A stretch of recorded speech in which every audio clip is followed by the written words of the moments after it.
సమీపంలో కేసీ కెనాల్లో జాతీయ గ్రామీణ ఉపాధి హామీ చట్టం కూలీలు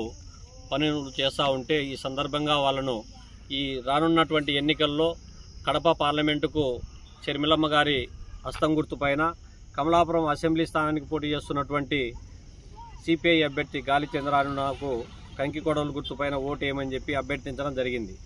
ఈ సందర్భంగా జాతీయ గ్రామీణ ఉపాధి హామీ చట్టాన్ని 2004 ఎన్నికల తర్వాత ఈ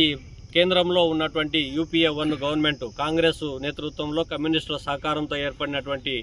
జాతీయ గ్రామీణ ఉపాధి హామీ చట్టాన్ని ఏదైతే తీసుకొచ్చి దేశంలో ఉన్నటువంటి గ్రామీణ కూలీలకు ఉపాధి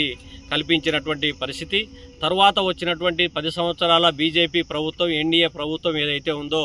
జాతీయ గ్రామీణ ఉపాధి హామీ పథకాన్ని నిర్వీర్యం చేయడానికి అనేక కుట్రలు కుతంత్రాలు చేస్తూ ఉంది. అయితే రానున్నటువంటి ఎన్నికల్లో దేశంలో కేంద్రంలో కాంగ్రెస్ పార్టీ అధికారంలోకి రావడం ద్వారా తిరిగి జాతీయ గ్రామీణ ఉపాధి హామీ పథకాన్ని చట్టాన్ని పటిష్టం చేయడమే కాకుండా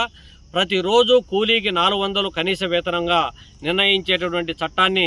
ఉపయోగపెట్టడానికి ఈ సందర్భంగా వాళ్ళకు చెప్పడం జరిగింది. కాబట్టి దేశంలో ఉన్నటువంటి అందులో కమలాపురము కడప జిల్లాలో ఉన్నటువంటి ప్రతి ఒక్కరికి జాతీయ గ్రామీణ ఉపాధి హామీ చట్టంలో పనిచేసే కూలీలందరూ కూడా కాంగ్రెస్ పార్టీ కమ్యూనిస్టులను ఆదరించి వారికి ఓటేయాలని చెప్పి సందర్భంగా కోరుతా ఉన్నా.